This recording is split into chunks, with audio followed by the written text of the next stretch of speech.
brought to you by the EveryDollar app. Start budgeting for free today.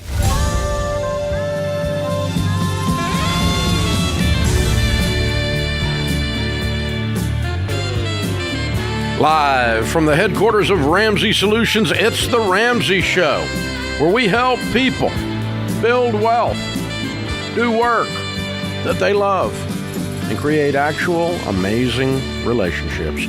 Jade Warshaw, Ramsey personality, #1 best-selling author, is my co-host today. Open phones at 888-825-5225. Marta is with us to start this hour. Marta's in Portland, Oregon. Hi, Marta. How are you? Hi, Dave. I'm doing okay. Good. Thanks for taking my call. Sure. What's up? So I am 57 years old. I've been married for 33 years, and I've never managed our joint financials. But I find myself that was a big mistake on my part, and I need help with trying to figure out how to sort out my finances. I have a house that's in my name, and my husband has gambling problems that I just discovered, and it's been snowballing since I started discovering the problems. I signed a HELOC not knowing what I actually was signing. So I owe $90,000 of that, and haven't done taxes for 4 years. So I know that at least I owe $10,000 to the IRS on top of everything else I probably owe, because he was taking money of my retirement without my knowledge. And so that's going to come down the pike for me. And I'm just overwhelmed about how to get things How'd you find done. out? I found out a letter, because, he handled the mail. He handled everything. I opened a letter, and it's from Fidelity, and found out that he had borrowed money from there, and I confronted them about it. And that was last year. And he said he was paying, and he did pay it, and I told him not to take any more money. But he continued to do that. Not only that, but he had taken money prior years, and he never told me that. He's got 10 counts because he also stole money from a nonprofit that he was the treasurer of. Are you still together? Unfortunately, yes, because people say I'm too nice. Well, getting a divorce is going to be very expensive, and so I'm trying to get my finances in order. He's just delusional. He's in so another world. Are you just biding your time? Is that what that amounts to? You're trying to get your finances together so that you can get out of this marriage, or are you guys going to counseling to see if you can solve it? Oh, no. We did counseling, and he was just not there. Yeah, I mean, I've been begging him to do things, and he's okay, so let me make sure I understand where you are then, hon. I'm sorry. Mm-hmm. What a heartbreak. You don't know what's going on, and that's terrifying. And you got 33-year marriage that's ending, and that's terrifying. Am I understanding you correctly to say you are saying you're going to end this? I am, yes. I'm done with it. He's not. He thinks... Well, it's not up to him. You can, in Oregon, you can file for divorce. You're allowed to do that. Right, yeah. Okay. I just can't. Do you work outside the home? Oh, yeah. I'm a nurse, so So where does the money go that you make? Well, it was going to a joint account. I finally... Okay, so it's going into you changed it. It's going into your name now. Yes. Good. How much is in that account? Right now, there's about $11,000. Okay. When you hang up the phone, I want you to call a divorce attorney and schedule an appointment for tomorrow. Mm-hmm. Please. You keep thinking you're going to wake up and this is all a bad dream. And I'm your old ugly brother that's telling you it's not. It's your reality. And it's unbelievably sad. It's unbelievably scary. But it's going to get worse every moment that you don't deal with this. You do not have to do anything except pay a retainer, get a lawyer, and file for divorce right now. Okay, I did see one, and at the time I didn't even have the money for the retainer. Now you do. Yeah. Okay. Is that the one you're going to use? I don't know yet. I only saw one, and he's telling me he's gonna fight it, and he wants I don't care what he thinks. half. And He no longer has a vote. Yeah. He gave that up when he stole money from a nonprofit, when he stole money from his wife, when he had her sign documents that she didn't know what she was signing. This is a full, raging, lunatic addict who has no boundaries. And he's going to burn the house down around you if you stand there and watch it and ignore the smoke. Please, darling, for your sake, while there's still something left, get an attorney and get him around the throat and shut down all of the financials.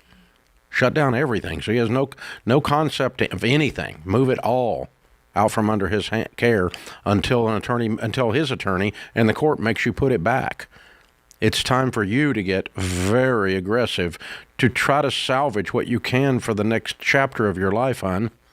Mm-hmm. Marta, who knows about this? Are you going through this alone, or do you have some folks around you?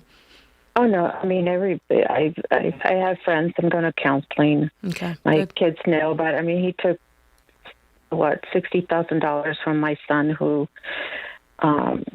married, has 2 babies, saying he was going to pay it back. He had a business that went bankrupt, and I'm just kind of you got to separate yourself. This has been done a long time, and you've ignored it, thinking it was going to get better, hon.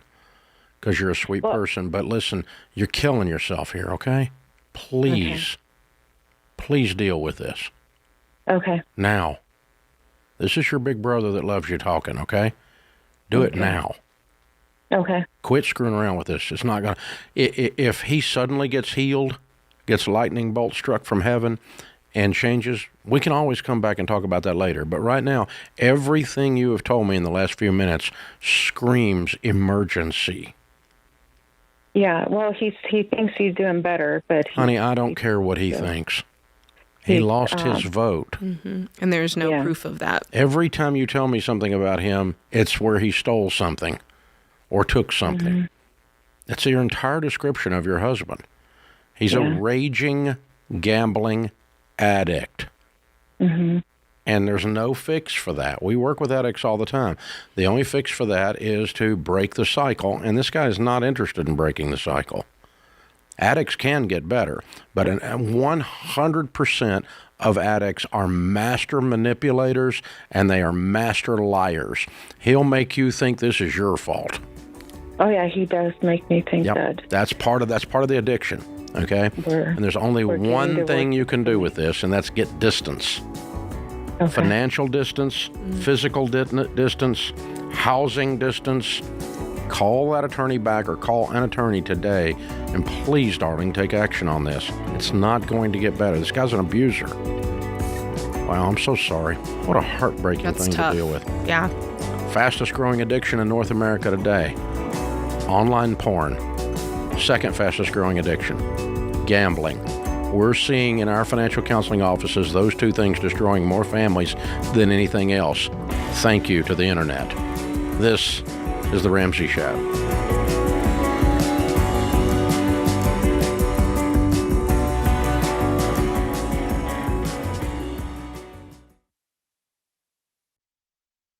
Hey, you guys, I'm not a fan of the big banks, and you probably already know which ones I mean. But I do like credit unions because they're nonprofit organizations that focus on their members. And I'm proud to endorse Fair Winds Credit Union because they share the Ramsey mission of helping people get out of debt and live generously.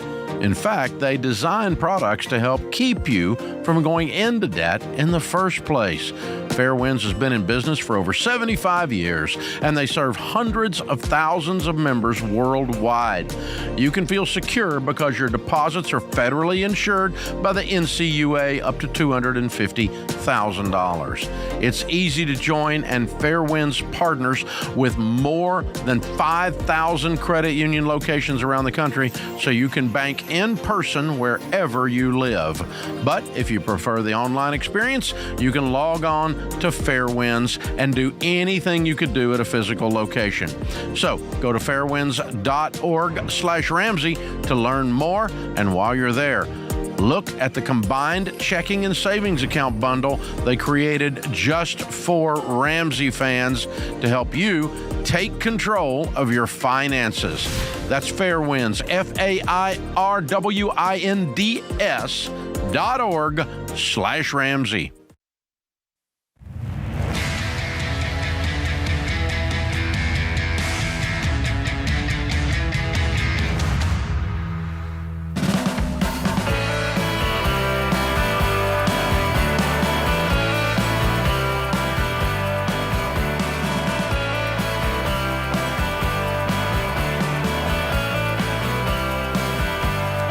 Black Friday week is in full swing at Ramsey Solutions. We've got life-changing gifts for the people you love, all on sale. Our best-selling books like The Total Money Makeover, Baby Steps Millionaires, Own Your Past, Change Your Future, are all only $12 each. And, of course, The Total Money Makeover is more than a book. All these books are. They're a life-changing gift. We hear it all the time. Millions of people have changed their lives because of a Dr. John Deloney book or a Total Money Makeover book, or a Jade Warshaw book like Money's Not a Math Problem. You know, Jade and her husband paid off over $460,000 in debt. A lot of it had to do with shifting their mindset about money. Money's Not a Math Problem is what that's about. It's one of our quick reads. Rachel's wallets, John's questions for human cards. Man, it's all there. Check it all out. Black Friday deals abound at RamseySolutions.com/store. If you're listening on YouTube or the podcast, you can click the link in the description and go straight there. Paula's in Canada. Hi, Paula. Welcome to the Ramsey Show. Thank you very much. Sure. What's up? I have a question about adult children and financially helping them out, what my obligation is, because I hear lots of people trying to help out with weddings and education and that sort of thing. And I'm at a point in my life now where financially I can do it. But am I obliged to do it when they've shown that they aren't financially responsible themselves? No. And how do I make it fair when there's 5 of them? What is it? Who would oblige? You mean morally or spiritually obliged or culturally obliged? I mean, who obliges you? Well, you know, when they're at a point where they're having babies and getting married and you spend all I know what you're talking about. I'm asking, you said, am I forced? Obliged is a sweet way. Am I required is what you're saying. Am I required? Who requires it? I guess I feel that they require it when it comes to fairness. Well, that would be called entitlement. That would not be called... Yeah. Matter of fact, Paula, I have a new requirement. You need to send me some money. Here's my address. Who gives a crap what someone else requires, right? Who is it that wants it, and what do they want? Well, I don't know if they want it as far as trying to treat them fairly. You know, when there's 5 of them and one sees that I've spent money on one or the other, trying to help them out or spending money on weddings or having babies. And then the other ones think, well, why isn't she giving me money or why isn't she buying me gifts? You know, and I'm at a point in my life where I can do it, but I also want to be able to travel and enjoy my retirement and that kind of thing. And I don't know how to make it fair between the 5 of them. So I do think that that's an interesting question. I've got 2 kids, and it would be strange of me if both were good kids, if I paid for one wedding but didn't pay for the other. I could see why they would say, well, what's the difference? You've got 5 kids, that's a lot more. Is there something going on that's making you say, for child number 1, I'll do this, but for child number 2, I won't, and here's why? Is it a behavior thing? Is it a... Yeah, I think so, because one of my children just had a baby, and another one is having a baby again soon. And I've spent all sorts of money on one for a wedding, but not the other. And why? And we're I know saying why one of not my the children- other? Right, and one of my children is financially being irresponsible, and I do want to help them, but in the other sense, like, can I help them with stipulations? Like, I don't want to give you cash because you're going to waste it. Okay, back to Jade's question, because I'm not sure I heard the answer. Okay. If you paid for one wedding but you didn't pay for the other, why? You decided that. Why was the one that you didn't pay for being irresponsible, and so you didn't want to fund it? What was the reason for the differences? I think it was more of some of them have had the big splashy weddings, and then others of them haven't chosen to have the big splashy weddings. So do I... So they wanted the money instead. Yes, exactly. Okay. All right. And you felt like paying for the wedding was okay, but you didn't want to necessarily be to fund everybody the same amount. Or how do you make it equal? You know, if I'm spending $5,000 on one wedding, do I? Well, if it's your money, I think you get to set the premise. If you say, okay, for each of you, this is the budget, and that's what it is, and you make it fair. I mean, my point is they don't get to decide what you give. You get to decide it. Okay. Yeah. But if you've already gone down the road. Yeah. I'm kind of stretched between two different things in this, and I don't know exactly where to land. I mean, we told our kids growing up, there is no fair. Fair is where the tilt-a-whirl is and the cotton candy is. We're not socialists. We're capitalists. There's not fair. Okay? So that's how it works. Things don't work out. That's just the way it is. And I don't get to decide all of what life treats you fair or doesn't treat you fair, but fair is a joke. Fair is only by communist college professors. There's no fair. Okay? Welcome to the real world. Now, that's what we talk. That's on one sense. I don't have to do it equal because our family's not socialist. On the other sense, I don't want to scar one of them and make them think there is unless I'm refusing to fund their misbehavior. I mean, if one of them has a splashy wedding and one of them doesn't, and the one that doesn't is doing heroin, well, I don't want to give them I don't need to give them the same amount of money. Well, that's not fair. I don't care.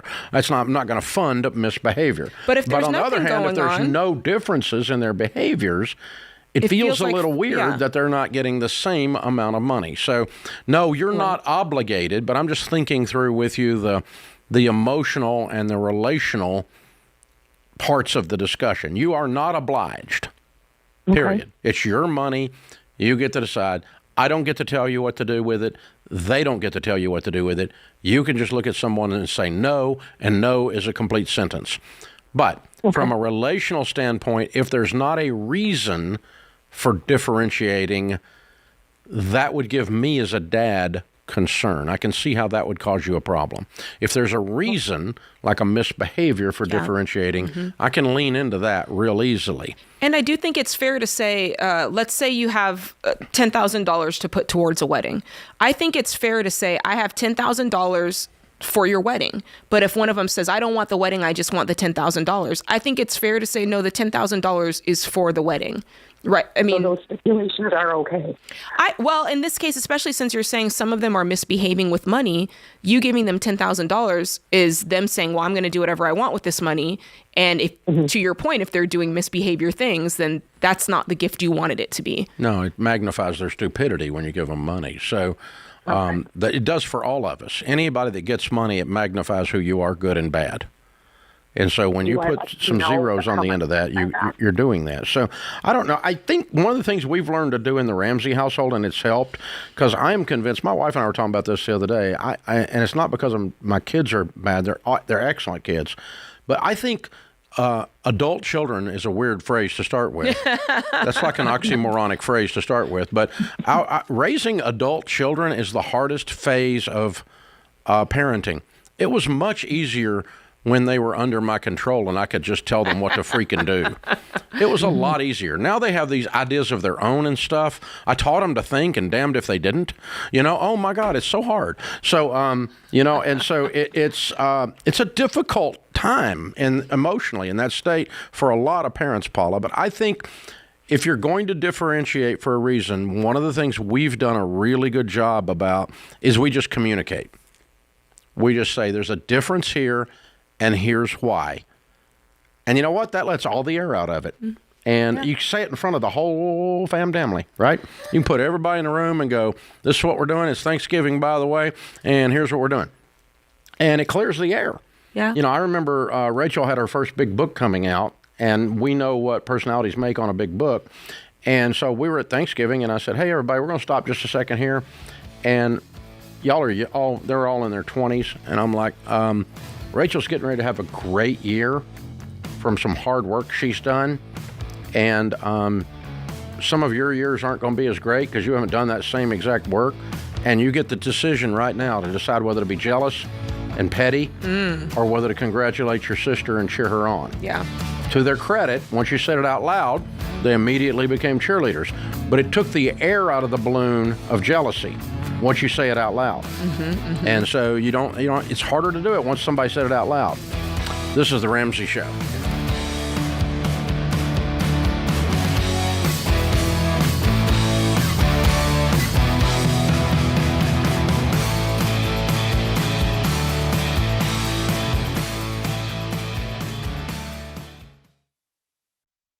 Hey guys, George Camel here for Delete Me. I saw a headline the other day that made me squirm.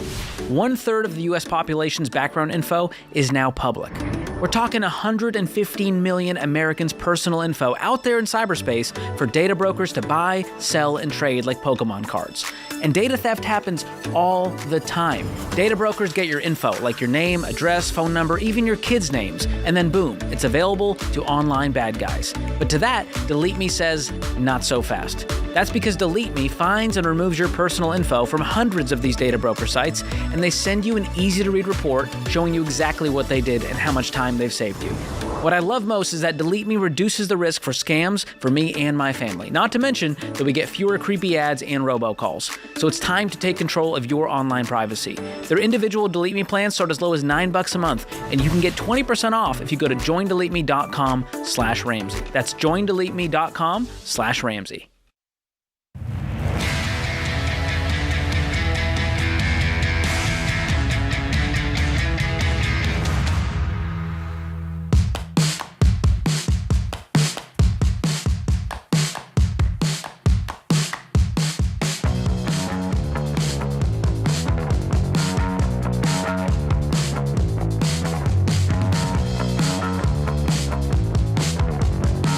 Jade Warshaw, #1 best-selling author and Ramsey personality, is my co-host. It's that time of year. In a few weeks, we're going to be doing a special giving generosity edition of The Ramsey Show. It's one of my favorite shows because we want to teach you to live like no one else so that later you can give like no one else. So here's the deal. Maybe you've been the person that was generous and you got to see someone's face and life changed. Maybe you were on the receiving end of the generosity and you want to tell that story. Whether you know the person that gave or whether it was an anonymous gift, we don't care. We want to encourage generosity by telling great generosity stories. So jump on to RamseySolutions.com/ask. Put giving in the subject line. That's how you get on the radio show if you want to leave a message there. And you put giving on the subject line. We'll get you on the podcast, the YouTube show, when we're doing the giving show. We do this every Christmas time. It's one of our most popular shows. People love it because it reminds us how wonderful human beings can be out there, and often are. It's coming up on December 18th, so send us your giving stories starting today so you can live like no one else, so later you can give like no one else. RamseySolutions.com/ask. Put giving in the subject line. Hannah's in Columbia, South Carolina. Hi, Hannah. What's up? Hi, Dave. Hi, Jade. I'm so excited to talk to you guys. You too. How can we help? Okay, my question is, I have been listening to you guys for about 2 or 3 months, and I'm really gung-ho. My husband and I are almost to baby steps 4, 5, and 6, and I know you guys say to be intentional in those and do them together. So when you're in those steps, why should my husband and I not put extra money into an investment that has a 12% return instead of paying off our house that has an interest rate of 2.5. It's a great math question. And the reason is more than math. So we studied 10,167 millionaires, okay, and asked them, how did you become a millionaire? Did you inherit the money? Did you win the lotto? Are you a country music star? Did you save and invest? How did you do it? What did you do? What's your age? What's your income? What's your career? So we could find some correlations. And 10,000 people is enough to study to draw some real airtight research-based conclusions. And we got a lot of wonderful data from that. In other words, facts. Here's what's interesting. The number of those millionaires that said, I became a millionaire because I borrowed on my home at a lesser interest rate so that I could invest more, which is effectively what you're talking about doing. You're not borrowing on it, but you're not paying it off, which is the same thing. Okay? The number Right. of them that said, I delayed paying off my home so that I could invest more, and that's how I became a millionaire. You know how many of them it was out of 10,000? Not very many. 0. We never had one tell us that that's how they became a millionaire, was that they leveraged their home into investments. Isn't that interesting? And yet the math that you bring up is actually accurate. I mean, there's, you can borrow money, Sure. or you might have a mortgage at 3%, and you can make 10, 12, maybe 14%. In the last 12 months, you can make 30% on an S&P, okay, which is not normal. But you're 12%. I don't argue with it all. The difference is that you're going to be paying taxes on the money unless you're investing it into a Roth, and you've also taken more risk because you're home. So something happens to people when they get their home paid off. The freedom that they sense in their relationships and their careers causes them to prosper more and faster than the difference in the interest rates. And so that's the only explanation I've got for it. And I will tell you this. Here's an interesting thing you can do. Go ahead and pay off your house. And if you hate it, just go get another mortgage. That's where I am. I really want to do that, but I'm also married to an accountant who says he knows the math, and he's explained here's the it problem. to me, and I get it, and I see it. Let me submit to him that he's doing a naive, primitive, incomplete math formula, because his math formula does not include risk, and his math formula does not include taxes. And if he can quantify the risk exactly and put it into a math formula, he's a better guy than I am, and I'm a math nerd from now on. But it is a real risk, because we can all honestly say the more debt you have, the more risk you have. Agreed? Yes. And to not mathematically factor that into his formula makes his formula naive and incomplete. So I don't care if he's an accountant. He's wrong. Right. That's the thing. I mean, now how do you convince him of that? I don't know. That's a different story. You've been convincing him he's wrong since you got married, so maybe you can work on it.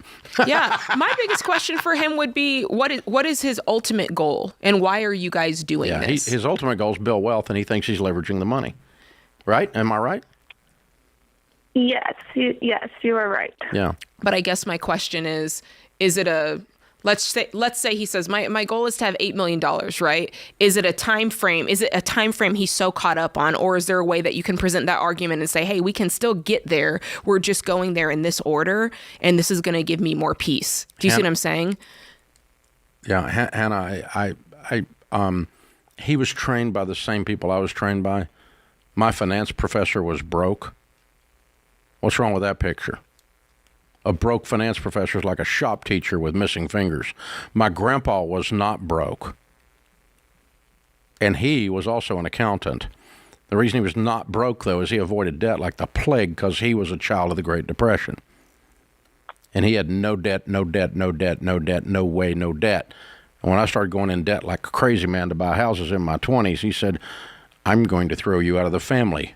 You couldn't be one of ours. You're too dumb.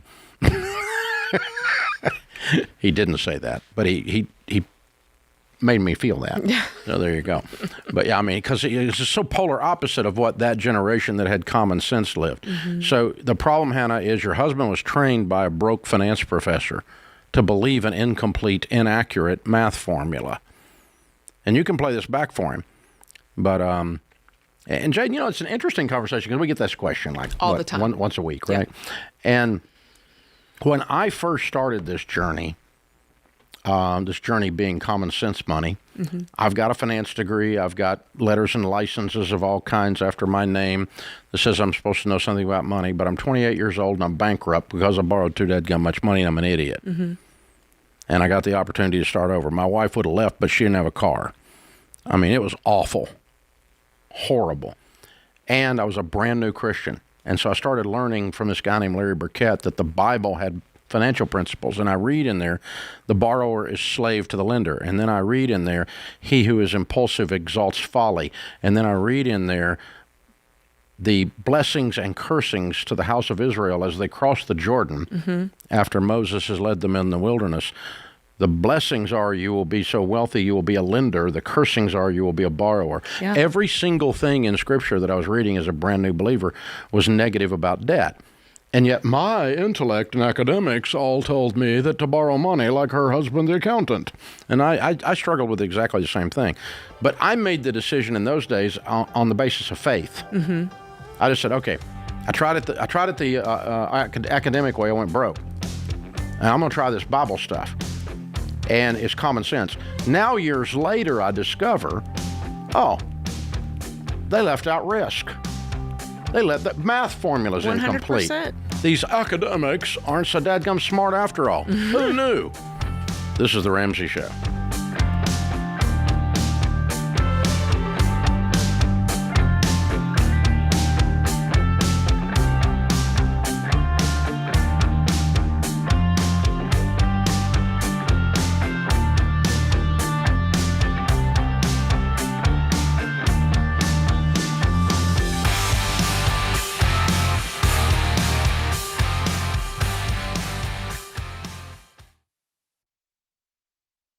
You've been gazelle intense, you've eaten more beans and rice than you knew existed, and now you're ready to make your biggest investment better. Blinds.com is a great way to dress up a room or your entire home. Whether you're comfortable with do-it-yourself projects or you don't even know what a Phillips head screwdriver is, well, trust Blinds.com to take care of you like Ramsey would. You can do the measuring and installation yourself, or you can let Blinds.com's professionals handle everything for you. Blinds.com offers a completely hassle-free experience.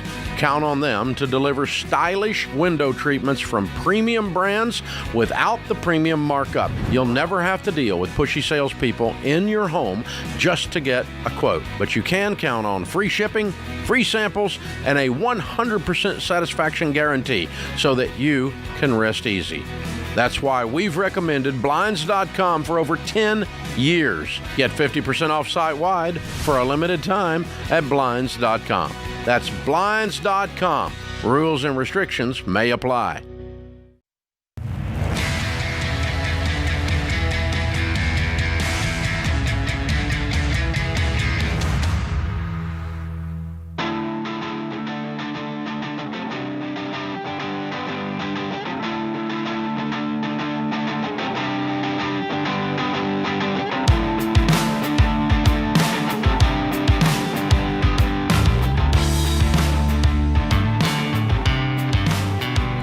Jade Warshaw, Ramsey Personality, is my co-host today. I'm Dave Ramsey, your host. The Ramsey Show question of the day is brought to you by Why Refi. If you've made student loan mistakes with zeros on the end, well, we're not judging you. We're here to help you, and we're saying you need to do something about it. Contact Why Refi if you have a defaulted private student loan. They'll reset the whole thing. It's unbelievable what they can do for you. So, go to YREFI, that's the letter Y, REFY.com/Ramsey. Might not be in all states. All right. Today's question comes from Brody in Maryland. He says, is it unfair for me to feel angry that my wife wants a bigger house? We bought a 1,400 square foot house last April. I sold all 4 of my investment properties that I worked very hard for to completely pay off our debt, including the new house. Our house is a 3-bedroom, 2-bath ranch with a backyard on a quiet street, and it's in a good school district. So much sacrifice and saving went into making this happen.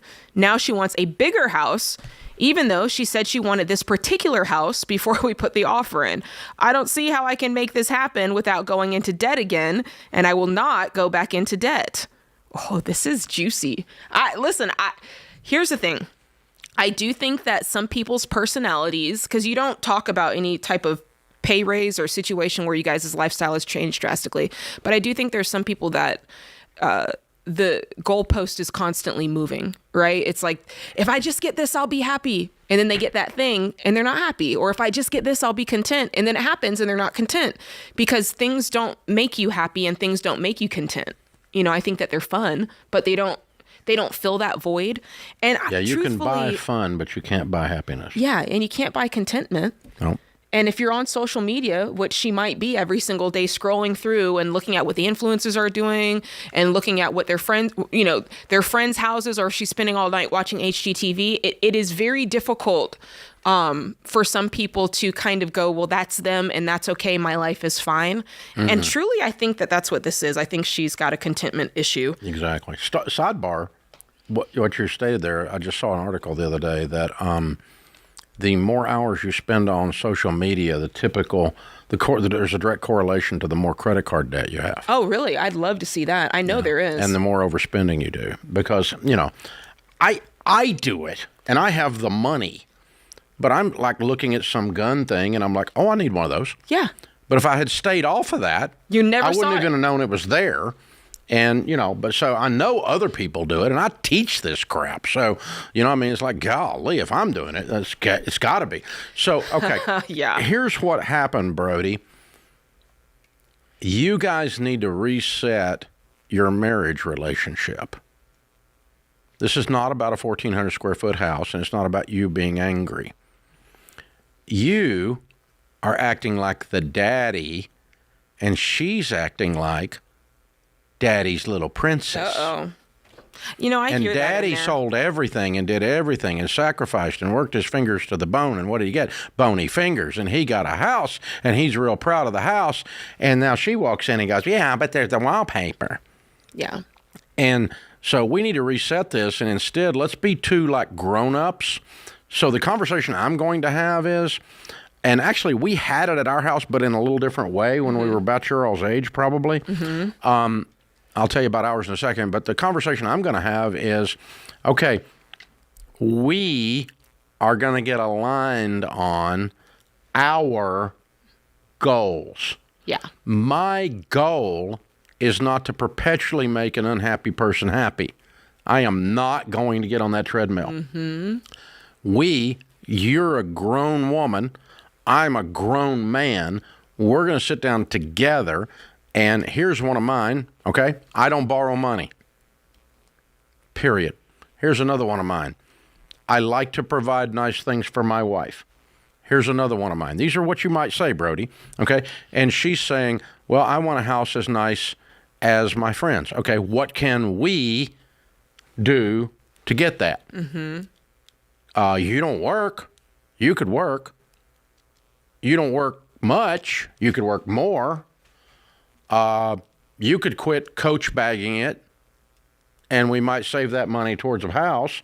I mean, what are we going to do as two grown-up people to responsibly, because I'm all in. I put all my chips on the table. I sold off everything I had to buy this house for us. Mm-hmm. Mm-hmm. And what you did, though, was you did that without her. She was not aligned to that decision. She was giving you lip service, but this was not her idea. It was yours. Yeah. Now you're surprised that she's unhappy of your plan that did not include her. So this is like, I got to tell you, about 10 years, I've been married 43 years, about 10 years into marriage, I don't buy Sharon jewelry any more that she hasn't seen. Tell us why. Because know I why. picked out ugly crap. I know. Yeah. According to her. But I spent a lot of my beautiful money on her ugly crap. And then she's like, oh, well, I wouldn't about that. And I'm like, oh, geez. Well, let's just not do that again. So I don't mind if Sharon has, I mean, she's got earrings the size of a headlight, but she picked them out. And then she says they're heavy. They're that big. Okay, and I'm like, that's ridiculous. And I'm It's like, a good problem to have, Sharon. Okay, just get your little earlobes and do some earlobe lifts. Start doing some workouts there in the gym because you picked them out. So, see, that's the difference. This girl's not involved in this. Well, yeah, you can tell by the language. I sold all of my investment properties. So much sacrifice. Yeah, he's the and only one. savings. He feels like he's the only one sacrificing. You can tell by the language whether. But it's a paternal thing rather than an equal thing. Yeah, you can hear So it. I think we got to reset and go, we're not going anywhere from here. We're not making any major decisions without both of us involved. And I learned that after I went broke because I made a lot of decisions that were stupid without talking to my wife. Proverbs 31 says, who can find a virtuous wife? For her worth is far above rubies. The heart of her husband safely trusts her. And here's my favorite part. He will have no lack of gain. And it's not in the Bible, but it might be in one version, like Second Hesitations. Yeah. Right after no lack of gain, she no longer says, I told you so. Oh, I kind of like being able to. She can't say that anymore. I like being able to say that, though. I know, but you can't say that when you were in on the decision. All you can say is, we together made a dumb butt decision. That's all you can say from this point forward. And that's it. You can't say, you're an idiot. You can't do that anymore because now you have to use plural. Let's change your pronouns. Idiots. We are idiots. We did this, right? That's so and true. so that's what's going on here, dude. You've got to reset this idea you have. Put your little Superman cape up of you're the papa and you're the provider and all this stuff. And she's just a little woman and you're never going to make Scarlett O'Hara happy. It's not going to happen. So she's going to get on the same page and be like a grown woman and stuff, and then she'll become happy. Yeah, it's a weird balance of power. It's a big deal, man. It's a big deal. This alignment in marriage is one of the things we find all the time in people's ability to get out of debt. They succeed in their careers at a greater rate.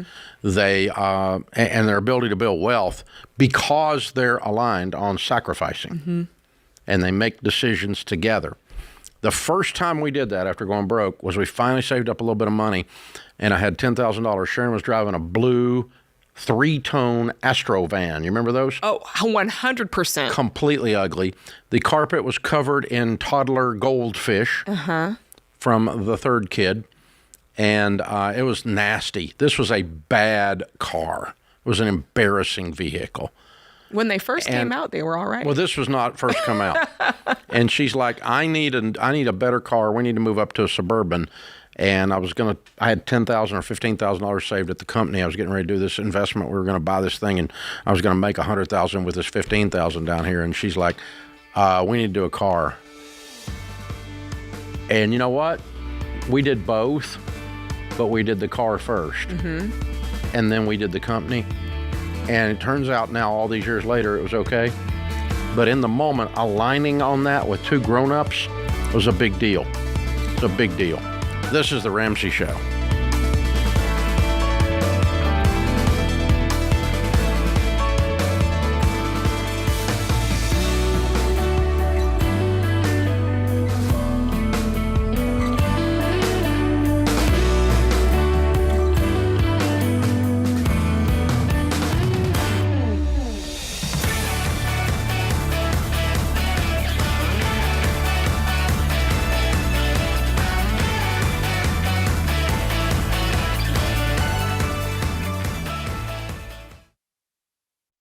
Mortgage rates have dropped, so if you're thinking about buying a home in the next year, contact your local Churchill mortgage team right now. If you wait, more people will be in the market competing for the same homes and potentially driving up prices. Churchill will help you do the math to be sure your budget is correct, making your home a blessing and helping you build lasting wealth. Learn more at churchillmortgage.com. churchillmortgage.com.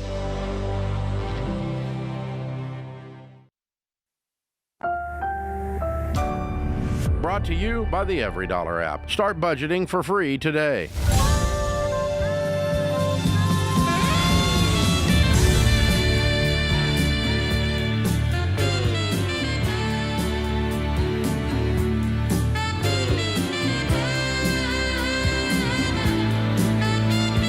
Live from the headquarters of Ramsey Solutions, it's The Ramsey Show, where we help people build wealth, do work that they love, and create actual amazing relationships.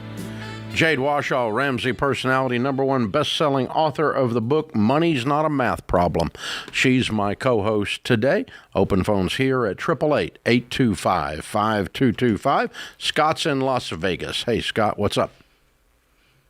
Hi, how are you, Dave? Long-time listener. I really appreciate you guys taking my call. Sure. I came across a question today for investing purposes on my Roth 401k. My coworkers and I were looking for next year and looking at setting things up. And the question came up about if I were to put, let's say, 15% of my income and I hit the IRS cap, let's say October or November, will that negatively affect how my company match for the remainder of the year where I'm not actually giving any money? I don't know if it's a number that's going to be a fixed number regardless. Will the company 6% match be the same if I hit it in October, or if I were to spread it out over smaller increments throughout the 26 paychecks? That's a question for your company, your HR team. That's not a regulation issue. How they would be able to. It's not a regulation. Because I didn't know if it was a way to be able to calculate that, to be able to look at even previous, because a couple of years I'd hit that number in October, and then the last 2 years, let me have a little bit more money in my pocket throughout the course, and I spread it out with a little bit lower number and let it hit the last paycheck in December. And I didn't know if that was going to be from a negative impact if I were to just... Well, I think you could look at the total for that year, total invested by you, and then the total match, and divide it and tell what the percentage was, right? Right, sure, exactly. And see that would tell you what your company does. Yeah, I mean, some companies match up to a certain amount. Some companies match all the way through. We match a percentage regardless of what you put in, regardless of when you put it in. And so, I mean, I've got some high-income earners that fully fund theirs in the first quarter. Right. And then they don't have that because they max it out completely. They're not allowed to put any more than that in. And so, not by us, but by regulation. And then we match that as they do it, whenever they do it, whatever they do. Same, but that's a company decision as to how the match is done. And if you have to drag it out to get the full match, I would drag it out. Makes sense. If you need I'll reach out to them and find out how they distribute that money. Yeah, if you need to do 12 even months to get the full match, then do the 12 even months, because the match is more valuable than the early portion of the investing. But that brings up another interesting thing, Jade, that sometimes people ask is, should I spread my personal Roth over 12 months or just do it in January? You should do it in January is the answer mathematically, because the entire amount is earning throughout the entire year rather than a portion of it earning each month more. That's right. And so, well, what if the market went down? Well, if the market goes down, none of this works. So it only works when it's going up. And overall, we know it's going to go up. It could go up or down in the short term. But yeah, so Scott, that's an HR and payroll and whoever's managing your 401k at your company question. And you could get a hint before you even call them by looking at the percentage they gave or the dollars they gave last year as a percentage of what you put in last year and see if that matches their standard match rate. Mm-hmm. And that would tell you, if you're looking like 6%, then you go, okay, I put in $10,000 irregularly, but they still put in, 6% of that $600. Mm-hmm. And so, or whatever the number is, but you can still look at that and figure that out. So very cool. Very cool. Good stuff, man. That's a great question, by the way. And here's the neat thing about all this. People like him, it's not the answer to this technical question that matters. What matters is he's actually thinking about it. I was going to say that, Most people don't think about it. They're not, they don't think about it. So the fact that he's maxing it out, the fact that he's thinking through that is really, really great. Yeah. Really good. The intentionality. One of the things, I've got a friend that his dad was the governor of Tennessee in the 1950s. Okay. And so he's in his 70s now. But he was a little kid in short pants in the governor's mansion in the 1950s. And, I had a great discussion with him one night. He said the discussion in our family table growing up was politics. And he said, you know what rich people talk about at the family table? Generosity and investing and value purchases, not cheapo purchases. All the important things you can do with money. Long-term decision.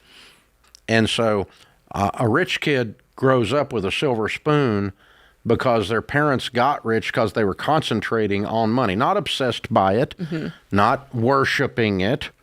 Like my friend's family didn't worship politics. They weren't obsessed by it, but they were in that world. It's what they did. And it made me realize that's how, if you grow up, I've got a cousin that's a car dealer.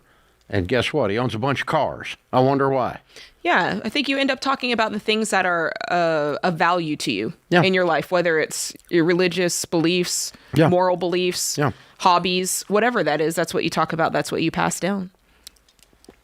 And so you Money's need to no be different. You need to be thoughtful about that. But that's the same thing of this of Scott being intentional. What's him and his friends sitting around the lunch table talking about? Not other people's careers carrying a football. Well, let me tell Talking you about their careers and how they're going to build wealth. I think that's one of the. I mean, we kind of talked about this early, but if you're on social media, and you know more about P. Diddy, and you know more about other celebrities' finances, and you know more about what so and so is driving, and you don't even know about your own stuff. You don't know the state of your own affairs. You don't care that much about your own financial situation, about your own relationships. That's it's a red flag. It's backwards. It really is. More into pop culture than your own culture. I was at a Titans football game one time, a long, long time ago, and the seats were not great. And the guy in front of us was a large man. Spacious. Without a shirt. Oh. And had painted his big self blue with a big Titan thing on his chest. And he yelled and screamed like the world was coming to an end on every play. He cussed the coach. You didn't like that? And on every play, he cussed the players. And I told my wife, I said, if he was as enthusiastic about his career or his marriage as he is about watching these young kids down here playing football, right, he would probably have a good life. Wrong dose. Yeah. You got to channel it to the right cause. I mean, I'm sorry. I get it if you're in college and you and your buddies all have too many beers and paint letters on your chest and take your clothes off or whatever. I get that. Take your shirts off anyway. I get that. I don't get 56 years old. Ooh. Yeah, and obese. I don't get that one, okay? It's just gross, all right? I'm just saying it. Just saying it for all the rest of us out there. This is The Ramsey Show.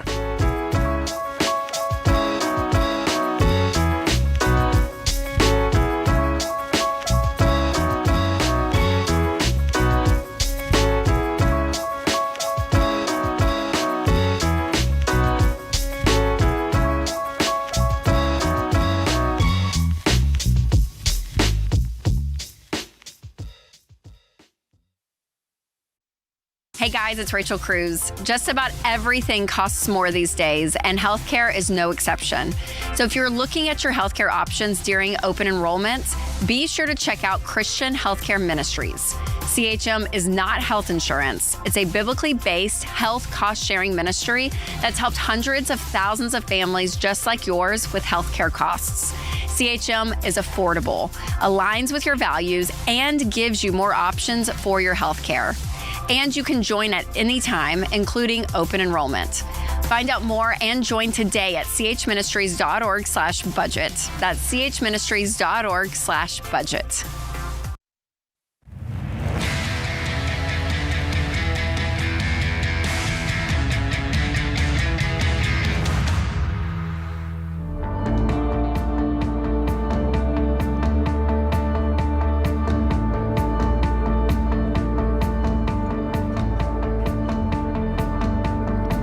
Jade Warshaw, Ramsey Personality, is my co-host today. Sydney is in Cincinnati, Ohio. Hi, Sydney. Welcome to the Ramsey Show. Hi. Hi. Thanks for taking my call. Sure. What's up? So I'm kind of new to the Dave Ramsey universe, but I am currently working through the steps, currently on step 3. Cool. And earlier this year, I got President Biden's student loan forgiveness and a refund check with that. So I am completely consumer debt free outside my mortgage. Okay, stop just a second. Stop just a second, because President Biden has issued several press releases, but all of the debt forgiveness was all programs that were already in existence. He took credit for them, but they were already there.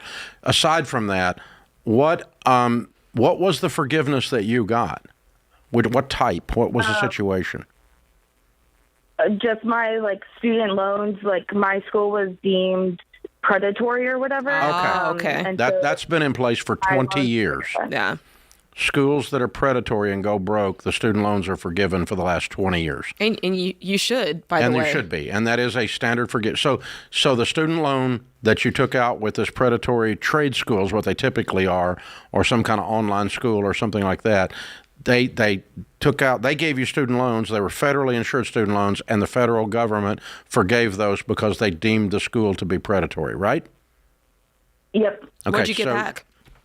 How much did you had you paid into it and they gave you that back? That's what the refund check was? Yes. And so I used that to pay off my car, my 401k loan that I used to do my mortgage. I know that's against the rules. Yep. I learned that now. I didn't know that then. That's okay. That's okay. And paid off my credit card. So I've been consumer debt free all year or since then. Except the 401k. No, I paid that off as well. Oh, good. What all did you get back? Way to go. How much was it? I got $17,000 back. Okay. Okay, and that cleared up some of the remainder mess. All right, so let me think here. I you everything. pay. So. All right, so the student loan was taken out. The money was given to the predatory school. The predatory school goes broke. You are forgiven the student loan, and they refunded you what you had paid on the student loan. I don't think that type of loan forgiveness is taxable.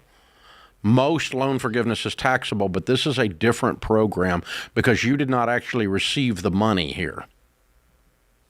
The money you received back was your money you paid against the loan. Yeah. That was already your money. You don't think that could be taxed? Yeah, so if you take out a credit card loan and you go buy something for yourself or you put the money in your pocket, right, and then they forgive that, that's taxable, but you got the benefit of that. You did not get any benefit here. I don't think this is taxable, but you're going to have to check with a tax professional to be sure. Yeah, that's what I wanted to see if you guys had any insight on, because I'm currently getting laid off, and my plan is to file my taxes first thing next year to help bridge any potential gap in employment I'm expecting to run into. But now I'm if I'm going to get taxed on that, do I wait? I don't think you're going to get taxed on that. Not before then. I don't think you're going to. Here's the way. Let's get you a pure answer. Here's the way to do it. Go to RamseySolutions.com, and we have we call endorsed local providers. They're people that we have vetted, and we are comfortable with their professionalism and the quality of care that they give. One of them is in the area of tax. So you're looking for a tax ELP, endorsed local provider, at RamseySolutions.com in your area of Cincinnati. There will be 1 or 2 or 3 of them. Okay? Holler at one of them and talk to them about preparing your taxes and ask them on the phone if this type of loan forgiveness is taxable. Tell them Dave said he doesn't think it is, but for them to double check it. Yeah. And I see something on here that says, and I don't know if this was a part of American Rescue because this was kind of in place before that. No, this is not American Rescue. Yeah. But it says that if they're discharged between January 1st and December 31st of 2025, they are not taxable. So you shall see. Okay. I don't think you're going to get taxed on this one, okay? Okay. Good question. Good question. And lesson learned, politics aside, politicians tend to take credit for things they didn't do. It's part of being a politician. And when I was interviewing President Trump before the election, One of the things I told him was, people like me that own small businesses and actually do create jobs, it kind of pisses us off when you politicians say you create jobs, because you politicians don't create nothing. All you can do is create an environment for those of us that actually create jobs to function. And he kind of laughed and goes, well, that's right. But then, the next week he comes out and talks about all the jobs he created. But that's politicians. And Biden didn't forgive these loans either. This program has been in place, God, since student loans have been there. Predatory lending. So like a truck driving school that goes broke, or a tech school, you go get a computer certification, but they're just, sometimes they're like hair care, or a massage therapist or something like that, and they'll get student loans going in these things, and they can gin them up, and they make a ton of money, and then they turn the key and walk away with all the money in their pocket. They're scams. They're fronts is what they are, and they pop up and then they die. They pop up and then they die. Daytime television. If you're watching Judge Mathis or you know all I feel like that's all that's on TV are these. I don't want to call them education institutes, but Well, that's what they call themselves. Yeah. And so we would be doing it as a Saturday Night Live skit. But but the federal student loan forgiveness has been there for those types of situations for at least 20 years. At least. Well, listen, if you really want to get technical, it's never an administration forgiving debt. It's taxpayers forgiving your debt. Oh, we don't get the choice. We just get the bill. That's what I'm saying. Like let's put the check on who is really paying it. That's it. That's for sure. Yeah. Anytime the government, what was it Reagan said? If the government says, if somebody says I'm from the government and I'm here to help, run. Yeah. That's the bottom line there. And that's either party, I'll just tell you. So sure, yeah. This is, but that's the thing to remember. And just, either way, the good news is, by the way, if someone passed away in your family, the student loans are forgiven. It's been that way 30 years. If someone is permanently disabled, their student loans are forgiven. It's been that way for 30 years. Okay, that's not a new program. It's been since I've been on the air. That we've been talking about this. So that's the stuff. But either way, you do have to deal with the tax question. So Sydney's smart to ask that question about the taxes. I'm pretty sure you're not going to get taxed, but don't take Dave Ramsey's tax advice. I suck at it. Here it is. I found it. Borrower defense. So this is a program that eliminates federal student loan belonging to borrowers who their college misled them, or if their school engaged in misconduct, if they violated any state laws. The IRS has issued notices for these, and they are not taxable as income. Okay. There you go. That's according to Google. So also check that out, because it's on the internet, and Abraham Lincoln said everything on the internet's true. So it's a good place to start. Yeah, that's the thing you got to remember. But that's probably you found that on the IRS site, or what was it? No, this is a article from Yahoo Finance. Yeah. So once again, please don't take their advice or mine. Please get a professional to be sure. But it sounds like that we're onto something there. Sounds like we're on the right track. So good stuff. Very, very cool. All right, ladies and gentlemen, that's how we do it. Listen, the way the student loans go away. Jade, how'd your student loans go away? Work. Oh, there's that. It's gotta work. It's a new program. It's a brand new program. It's out. It's called WORK. Yeah, it's called you wake up in the morning, you go to work, and you stay at work all day, and then you take the money and you pay off your loans. Wow. For a long time. You ought to get a radio show. You don't do a whole lot other in between. You just work and pay off the loans, and work and pay off the loans. My grandmother used to say there's a great place to go when you're broke. To work. I love it. This is The Ramsey Show.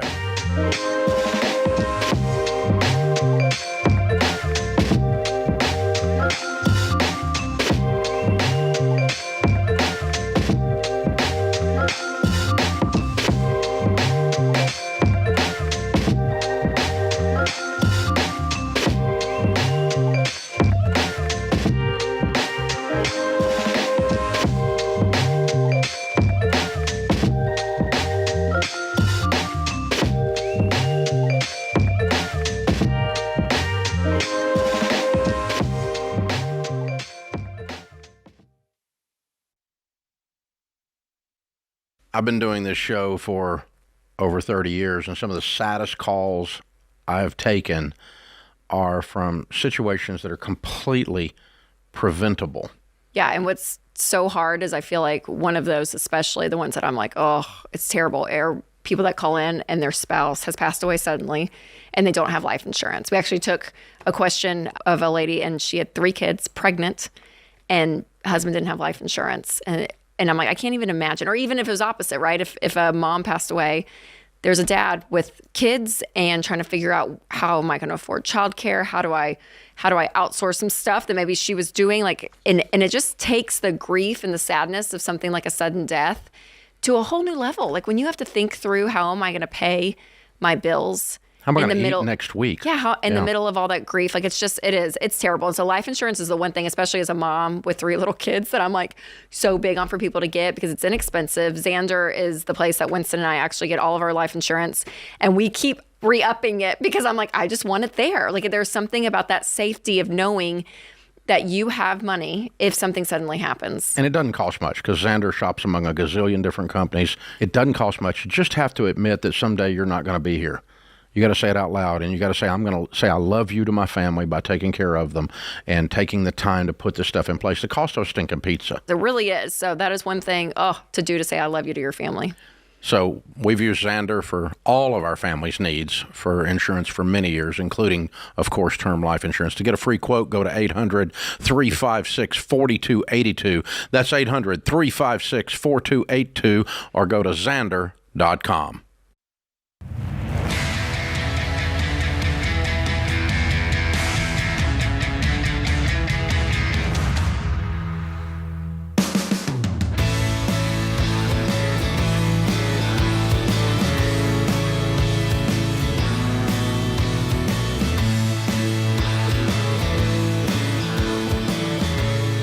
Jade Warshaw, Ramsey personality, #1 best-selling author, is my co-host today. In the lobby of Ramsey Solutions on the debt-free stage, Alex and Brenda are with us. Hey, guys, how are you? Hi, Good, how about yourself? Welcome, welcome. Where do you all live? We're in Parker, Colorado, just a little bit south of Denver. Oh, cool. Well, welcome. Good to have you. All the way over to Nashville to do a debt-free scream. How much have you paid off? So, Dave, we paid off $305,000, or $305,450. Wow. Sorry. How long did that take? 3 years, 2 months, and 13 days. 3 years and 2 months. Wow. And your range of income during that time? Our range of income was $148,000 to $240,000. Wow, nice jump. What do y'all do for a living? I am full-time with the Colorado Army National Guard. Mm-hmm. And I'm a civilian with the Army National Guard as a cost accountant. Ah, very good. Very good. Well, thanks for your service. Well done, you guys. Good work. Very fun. What kind of debt was this? $305,000. It was our mortgage. I knew it. Paid off your house. I could tell by the smile. I love it. Wow, you guys are so weird. I love it, weirdos. Good work. How much is this house worth? $850,000. Shoot. How old are you two? We're in our early 30s. Wow. And you have a paid-for $850,000 house. We Yes, do. sir. Man, how much in your nest egg in your 401ks in retirement? Right around 300 as of right now. Wow. Excellent. Wow. So you're millionaires in your early 30s. We are. I'm so proud of you. Thank you. Look at you two. Way to go, man. When you got married, how broke were you? We are actually fairly new to this marriage. We got married about 4 years ago. So we were both okay. kind of on this journey as singles. Okay. Okay. But, yeah. All right. So you just took off and did this quick then. Well, Yes. tell us your Ramsey story. How'd you get plugged into this 3 years and 2 months ago? Well, she started a long time before I did. I was kind of messing around, and then she gave me your... Total Money Makeover. Total Money Makeover. When we were deciding if we were going to date or not, I was like, read this book and let's talk about it. Whoa. And we'll decide if we want to So I keep was... talking. You better have the right answers on the next dinner. So it was funny because I read it and I was like, oh, I'm kind of doing all this stuff anyways. 'Cause I kind of got fed up with being broke. And then I was like, oh, this is easy enough. So being kind of a money person anyways, I was like, all right, well, this is simple. I read the book. I had the 7 steps and I was just like, Okay. let's do it. Here we go. I love it. Very cool. Very cool. So you guys met at the National Guard, I assume? Yes. Yes. Okay, very good. And man, that's a great situation you're in. after just 4 years of marriage in your early 30s. But it sounds like, Brenda, you had a head start on it. Mm-hmm. Yes, I grew up with parents who didn't do debt, and so when I moved out, I didn't do debt. I didn't have a hole to dig out of. So Did y'all buy the house after marriage? We did. As soon as we got married, we became a family of 5. We had his son and my 2 kids the day we got married. So I lived in a tiny little house, and we went out and we put over 50% down on our house and decided just to kick it. So we made this kind of like our baby step 2. Okay. Just took off running with it. Pretty intense then. Yes. Yeah, a big part of this was that we wanted to teach FPU, which we had done in the past, and we just actually finished doing a week ago. Nice. Yeah, we just And- finished our wow. second course. So we wanted to kind of be like, practice what you preach. And because we didn't have a step 2 together, we kind of treated, paying I off the get it. mortgage like our step 2, even though it's not exactly advised. That's all right. I get it. Alex, what'd you pay off beforehand? Because for you, that was kind of the change. I was working a credit card and my car, paying those off. And I think together that was $19,000. Okay. Wow. Very so good. Brenda put the screws to it. Yep. She something said, like "Not allowed." that. Yep. Very cool. Well, thanks for teaching Financial Peace University. That had to be a great class. You guys had to be like cloud 9. Yeah, Yeah. we're pretty excited. Yeah. Yeah. We taught it once, and then we took the most motivated couple that was there, and we were their co-leaders the next time around. So this last time that we just finished. Yeah, and it was Matthew and real- Amber, they were our co-leaders this time. They did great. Yeah, I love it. Build the next generation of coordinators. Exactly. Good for you. Good for you. All right, when you're coordinating a class or when someone asks how you're a millionaire at age early 30s with a paid-for $850,000 house, and you don't make $2 million a year either, when someone asks, how did you do that? What do you tell them the key to getting out of debt is?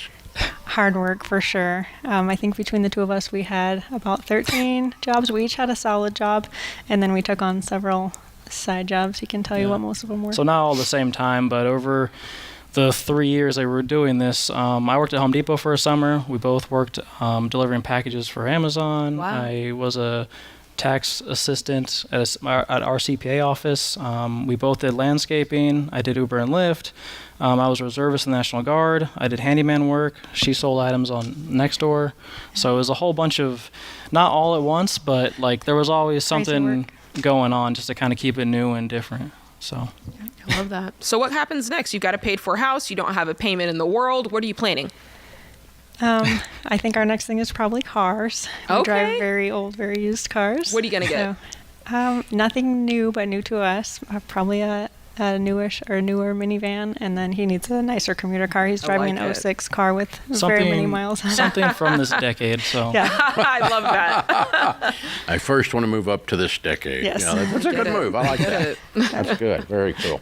Well, I mean, you drove those beaters, and now you'll never have to again. Make sure you take pictures of them We will. before they leave, because I've got pictures of every car I owned except one, and I really wish I had that one. Is it the 'Cause original? No, it was one of those beaters that I had. And somehow I managed to not. That was back when, when we actually had film and stuff like that in cameras. So anyway, sidebar. But yeah, good job, you guys. Who was cheering you on as you went? we have a whole list. We here. have a ton of cheerleaders. So Good. Matthew and Amber, like I mentioned, are our co-hosts on Financial Peace. Get the little cheat sheet there. Yes, I have a Oh, lot. good. It's okay to look at it. You can look at it. I look at them all the time. My youngest brother Lloyd and his wife Haley are on this journey, and they're right behind us in baby step 2. Paul and Felicity and Sean and Rosa in our class in FPU are cheering us along and also learning along with us. And then several coworkers. We have Miss Cicely, Miss Miranda, Miss Alita, and Miss Jennifer. That Her mother, Linda. yeah. Did you have anybody telling you not to do this? A couple people kept saying we're crazy. Yeah, Okay, probably. good. I don't have What anybody was the specific. most lucrative side hustle? One that made the most money.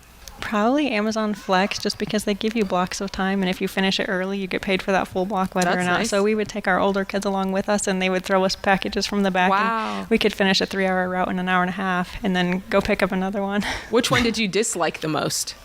Probably Amazon Flex. It was a lot of work. There were days that we would be up at 3:30 in the morning. We'd go. Well, actually, it was earlier than that. We'd Yeah. be there at 3:30, Yeah. and then we go to our real jobs at 6:37, and then sometimes after that, Back to one or another both of us Amazon route. pick up Wow. another shift. So It was crazy. both of Yeah. us sometimes were working 90-hour plus weeks, and Was it worth it? It was Yes. totally worth it. The grass really does feel different under your feet. Yeah, tell somebody why, because people call in all the time and they're like, I've got a low interest rate. It's not. They feel like it's not worth it to them, but here you are doing it, and you sacrifice to do it. I'm a simplifier kind of person, so it's just one less thing to worry about. Yeah. And now we really get to, put it towards our retirement accounts. So we're able to max out our Roths, and I think 5 years ago, I was looking at my, net amounts, and I was like, I wasn't even making this amount, 5 years ago. And that's after putting in, max Roth contributions and having other things come out. So it's just, it's a Simplified. big thing out of the way. And now I get to stay home. Oh, really? Wow, that's a I'm big not. one. I'm not yet, but I'm in the process. Oh, wow. Very Stay soon. home. Good. Well, I guess so. You're a millionaire. That's neat.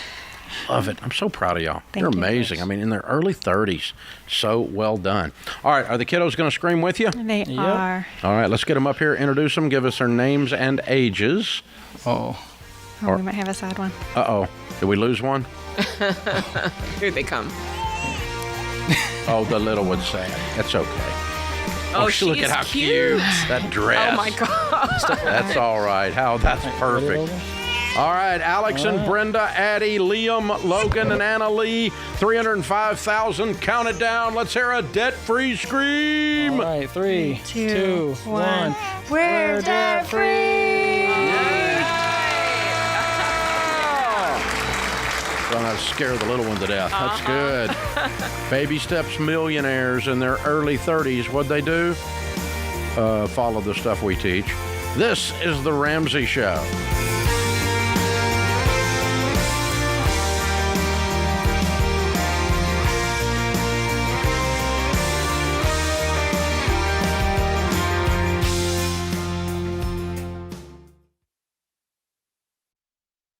What does the future hold for business? Ask 9 experts and you'll get 10 different answers. Economic growth or a recession. Business taxes will go up or down. AI will help us work, or it will replace us all. But there's no such thing as a crystal ball. That's why more than 40,000 businesses have future-proofed themselves with NetSuite by Oracle, the #1 cloud enterprise resource planning system. Ramsey Solutions uses NetSuite, and you should too. Whether your company's earning millions or even hundreds of millions, NetSuite helps you respond to immediate challenges and seize your biggest opportunities. With one unified business management suite, there's only one source of truth for the visibility and control you need to make quick decisions. NetSuite's real-time insights and forecasting help you see into the future with actionable data.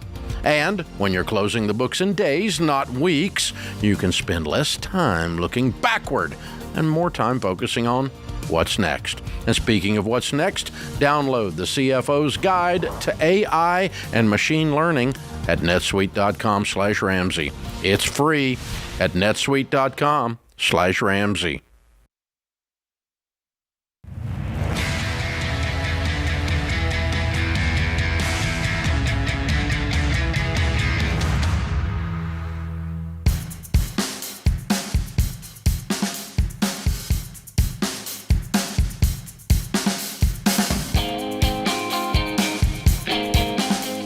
Jade Warshaw, Ramsey personality, my co-host today. Ramsey's Black Friday sale is going on right now.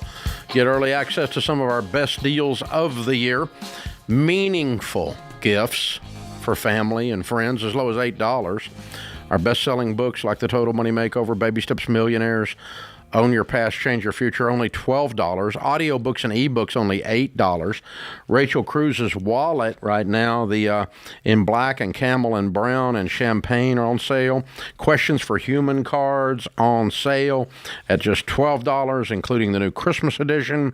Check out the Black Friday sales, and you can check out everything, including Jade's book, Money's Not a Math Problem. Everything's in there. Check it all out. All kinds of T-shirts. We got a lot of fun stuff there. If you're on this journey, you got to have some fun with it. RamseySolutions.com/store, or click the link if you're on podcast or YouTube. This is nice. That is nice. It's a little champagne action there, I heard. That's what they call it. Grand Rapids is in Michigan, it is. Dan is there. Hi, Dan. How are you? Hey, Dave. Doing good. How you doing today? Better than I deserve. What's up? Okay, make a long story short, I'm in between baby step 1 and baby step 2. You know, things are going good, stuff breaks, spend my $1,000, got to rebuild baby step 1. I got my girlfriend. She's kind of starting to listen to you, too. We want to be married, have a family. Mm-hmm. She has $21,000 in credit card debt. Mm-hmm. She found this company, Accredited Debt Relief. They offered us a payment of $342 a month for 48 months. Mm-hmm. That's to pay off the credit cards. The problem is that's only $16,400. Mm-hmm. I don't understand how this could work. Okay. Because it's the same as filing bankruptcy. It's going to destroy her credit. Here's the way they work. Stay away from them. Okay. Mm-hmm. Stay away from them, but here's why, okay? Yeah. The way they work is when you sign up with them, they take over all of your payments, and the first thing they do is they stop making any payments. And they let all the credit cards go into default if they're not there already. And so they go into default, and the credit card companies then will settle a bad debt. Now, she will be in collections on every one of them, and then they'll settle the bad debt for a lesser amount than is owed and set up payments on that. And that's how they know that they can get you a $16,000 deal. By the way, if you did this yourself and just quit paying for a year, which I don't recommend, same thing would happen. Then you can call them and settle for probably a quarter on the dollar. So you probably settle all this for $5,000 or $6,000. But that is also not paying your bill when you're able to, number one. Number two, you've completely destroyed your credit. I mean, nasty bad, nasty. You got a bunch of outstanding bad debt at that point. And that's the way these people work. And it basically does the same thing to your credit as filing Chapter 13 bankruptcy does. You can do the same thing with Chapter 13 bankruptcy. You can file with Chapter 13 bankruptcy. If you qualify for the bankruptcy under guidelines, then you can pay a percentage, not 100%, but you could pay, in this case, you said 16 out of 21, right? Yeah. Yeah, you could pay, so you could pay 75 cents on the dollar. You could agree to pay 75% to my unsecured creditors in my Chapter 13. That's not 48 months, that's 60 months. But they could do the exact same thing there, and it'll do the exact same thing to her credit. Only technically she's filed for bankruptcy, and the other one she didn't technically file for bankruptcy. But it does the same amount of damage, if not more, to your reputation and to the process. Plus, you're screwed. You're in debt $21,000 for 4 years, when you could have paid it off by next Christmas working 5 jobs. Yeah, why can't you just pay it off? Why can't you just work more and pay it off? Tell us more about that. What's the income? I work for the railroad. I'm on 12s right now, which is legally the most I can work. She's a teacher, and she's starting to do Amazon Flex, but she has a daughter who I love to death. What's she teach? So she's like the director of a bunch of different like daycares. She used to be a daycare teacher, but she's now like the director of a bunch of those. Okay. She makes about $55,000 a year. Okay. All right. Now, instead of doing now that I've explained to you and answered your question what it does, I'll give you a suggestion rather than doing that, okay? And what I'll do is I'm going to give you Financial Peace University and Every Dollar Plus for both of you. She's going to have her account. You're going to have your account because you're not married, okay? And I want both of you to get on a detailed, tight budget. Don't spend any money on anything. Live on beans and rice, no eating out, no vacations, and working extra. If she has a teaching degree and a talent in a particular subject, like math or English, she can do tutoring and make more than Amazon Flex. Okay. If she can get some students from the local elementary or local junior high or whatever, and she teaches math in the afternoons or the math in the evenings after she gets home, I mean, you can make $30 to $50 an hour doing that. Yeah, childcare too. And your kids sitting in the other room while you're doing this. They come to your house. That's a great idea. Yeah, I've got a friend that's a reading specialist that makes bank while her kids sit in the other room and on the side. And I mean, it's serious money there because they got reading problems. And man, wow, it's really cool stuff. So anyway, yeah, that's what I would add to this and say, all right, we're going to increase our income. We're going to tighten down everything. We're going to have a new thought. We're going to get all of these credit cards tonight and have plastic surgery. and we're going to pay them at 100%, and we're going to pay them so fast that they're in our rearview mirror and we get a life. But 48 months, man, that's like ridiculous. That's like saying I'm going to jail. You get to go to jail for 4 years, and you barely just get to, you bring the food and slide it under the bars. No, thank you. I don't want to live like that. Jeez, no, man. The goal needs to be, if you can make a goal that we're going to make, or she's going to make $1,700 extra dollars, find it every single month. What does it look like? Is it Amazon Flex? Is it tutoring? That pays it off in 1 year? Yeah. Is it childcare? Well, is it a cut in the budget? She makes 55 already. Yeah. Yeah. So, that's the kind of stuff we're doing, Dan. So we're going to help you with that. It's the hard way, but it's the fast way. It's deep sacrifice, but it's in your rearview mirror, and you get to have a great life on the other side of it versus signing up for a long slug through the mud. That's what we're doing. And at the end of it, at the end of the story, you're still screwed because you just completely destroyed everything as far as credit goes. So she's probably going to have some dings on her credit, probably already does. Yeah. But nothing like what you'd be signing up for if you go to those type of a company. So we do not recommend them at all. Hang on the line. The team will pick up, and we will get you signed up for Financial Peace University. Get her signed up. You guys, you can go through the class together, but you need your own separate budgets because you're not married yet, and you keep your finances separate until you're married. So good question, sir. I appreciate you checking on her behalf. Wow. Those things are, you see them on cable TV. Yeah. And, man, there's a couple of them have been fined like 400. I mean, one of them got fined like, it can't be 400 million. Was that the fine? There's some ridiculous one that Tom Selleck endorsed, and the Federal Trade Commission hammered them with fines a couple of years ago because it's just a scummy side of the world. Yeah, it's scummy. And I don't like situations where you take control from you and give it to someone else to do things on your behalf. And what they're doing is acting like I didn't pay my bill so that they can get a discount. Yeah. I mean, and trashing my stuff in the meantime. But we're in the debt relief business, just like Dave Ramsey. Mm-hmm. No, you're not. No, you're not. It's not even close. Not even close to the same thing. So you got to stay away from those things. And they call themselves also relief. Debt consolidation. Yeah.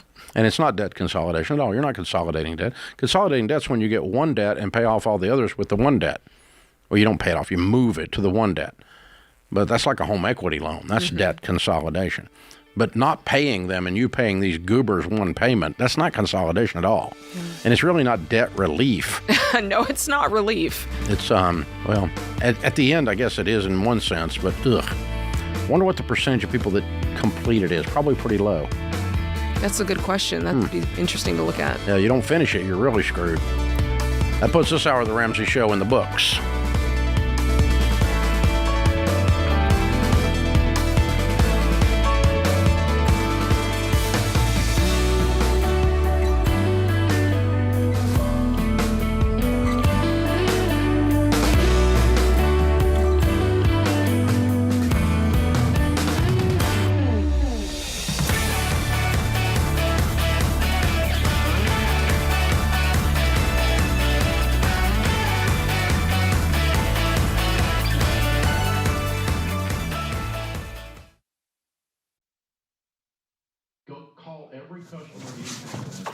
Hey, what are you still doing here? You know the rest of the show's happening on the Ramsey Network app, right? So you got to jump over there to continue watching. You can download it for free. Just go to your app store, type in Ramsey Network. It's completely free, and I'll drop a link in the show notes to make it easy for you. So if you're watching on the app, you're in luck. But if you're watching anywhere else, this show is over for you. So jump onto the app and let the fun continue. All right. Go on now. Don't make it weird. Okay, I got nowhere to go, so you need to go. Okay, bye-bye now. All right, it's getting weird over there, guys. What do we do?